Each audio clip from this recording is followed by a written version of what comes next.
Thanks Gaming and One Way here today to bring you a little something different. This is more of like a tutorial or how-to or a review maybe. I don't really do reviews, so I don't really want to call it that. I want to show you a piece of software that I found that I've been using and working out pretty good for me. Right now you see on my screen is Steam. Now Steam is available on a Mac operating system. However, this Steam version is for Windows. So the piece of software that I'm using in order to make this work is called Crossover 17. Now, there are other ways of getting Windows to run on your computer, such as running a virtual machine like Parallels or VMware. You can also do Boot Camp to create a Windows partition. I have tried to do that. It has crashed several times. I keep having to reinstall and fix it and whatever else, and it's just kind of a pain in the neck. Now, I come across Crossover 17, and it does not need to install Windows. It runs Windows programs for you, such as like Steam. So I play a lot of games. There are PC games that I want to be able to play, and you can load Steam into here and install these games and play them, such as like My Summer Car. For instance, I've been playing that. You can see I have 2 hours played, and it is a PC only game. It's not available on the Mac operating system at all. And I've been able to play this game now for about 2 hours, and it has been running pretty good. There are some weird little things with it. I'm not sure if it's the game itself, because it is an early access game. Some of the controls are a little wonky, but that might be, like I said, it might be the game itself. I don't know if it has something to do with the way Crossover translates the PC game over to the Mac. And I have a pretty powerful Mac. I have a top-of-the-line 2017 iMac with the 8 gigs of VRAM and all of that stuff.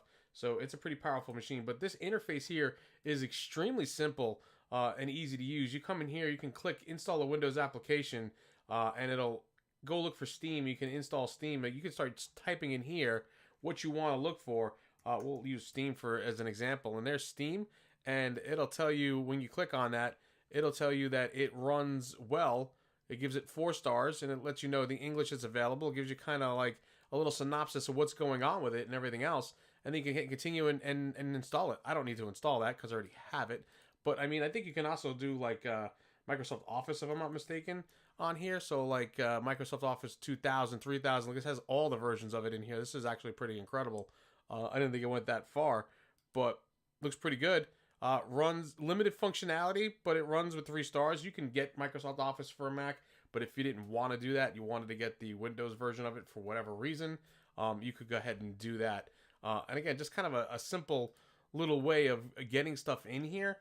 You can kind of type in any game that you're playing to see how it would run on here. Not every game, because it is new, has support for it, or may not run well. See, it's an unlisted application. This is Empyrean. If I think I spelled that correctly, I don't even know, to be honest with you. Let's go take a look, actually, to make sure I'm spelling that correctly. Let's go to the store here. We're going to run it right through Steam, and we're going to go through the search here. Empyrean. Yep, Galactic Survival. So I did spell that correctly. So I'm spelling it correctly, and yeah, I mean, it is what it is. It's Galactic Survival. So it'll tell you that it does, like, it's an unlisted application, means it hasn't been tested yet, or nobody's reported testing it yet. But you can also, on your own, give it a try to see if it would work when you're on a Mac operating system. So this is the Mac OS. I'm running Sierra. I'm not running High Sierra. And yeah, I mean, it's really, really simple, and it's working really well to my surprise. There are definitely games that I want to play. I know that Frostpunk works on here, and I've been wanting to play Frostpunk. I'm going to give that a try as soon as I can get my hands on it. But let's give a launch here to the My Summer Car, and you can see right here, I have a double display, so it asks me which display I want to put it on. I can change my resolutions and stuff like that. I'm going to leave it at 1920. Well, that's my highest. I don't really need to do that. I don't want to kill it. But yeah, so I can go here for graphics quality. Yeah. And then I just leave it on good as it is, because it seems to be doing pretty good at that. But it launches, and it looks pretty good here. So I understand. And we will come in here and give it a run. We'll just continue on the game that I'm playing right now currently, and we'll let that load in. And I may transition if it takes too long. So there you go. Game's loaded up. I can move around. That's a little wonky on the mouse, like I said. Some of the controls do get a little wonky, but for the most part, the game works and runs, and runs fairly smoothly too. I mean, I'm not disappointed at all in how the performance of this is working out for me. I mean, it's doing what it's supposed to do. I'm in the beginning stages of this game, obviously. I need to put my car together. I kind of pushed it away. But I mean, yeah, I mean, it runs. Game looks beautiful. I mean, the graphics are what they are for this game. But, I mean, everything functions the way you would expect it to. I am not so great with a keyboard in this game. I've been trying to get used to it. Getting better, but not fantastic. But, I mean, I can get into any of these cars here and do my thing. Let's get in here. And then sit back in the seat properly. And enter driving mode. And, I mean, I can literally drive this car if I want to. And, let's close the door. And we'll get the ignition going. Oops, missed it. So that's the part that I'm talking about. It's a little wonky, is like the mouse controls on it. It seems to slide a little bit even though I'm not interacting with the mouse. And again, that could be the game itself. I haven't tried it with any other games yet, but we'll see when that goes how it's going to work out. So,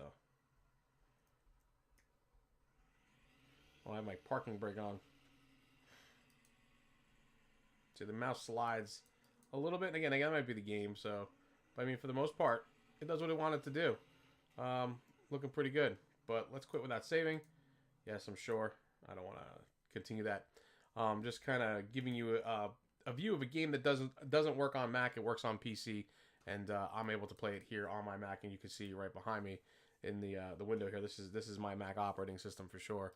I will give you a quick little shot here of the Mac Sierra. There you go, macOS Sierra, and works pretty decently. And I am so far very impressed by how it is working and what it is doing. And yeah, any questions, any comments, leave them below. I'll put a link for Code Weavers down below. Here is, I believe, their website. Yep, so here they are, Code Weavers. They have it available for $39.95. You can get support for $60, and then like a lifetime thing for like $500 with like lifetime support and all of that stuff. You can go to the website and check it out. It's codeweavers.com, and you can see what they have available there. They do run some specials every once in a while, so you can try to see if you can pick it up that way. But anyway, thank you guys for stopping by and checking this out. I will see you around the channel, and bye-bye now.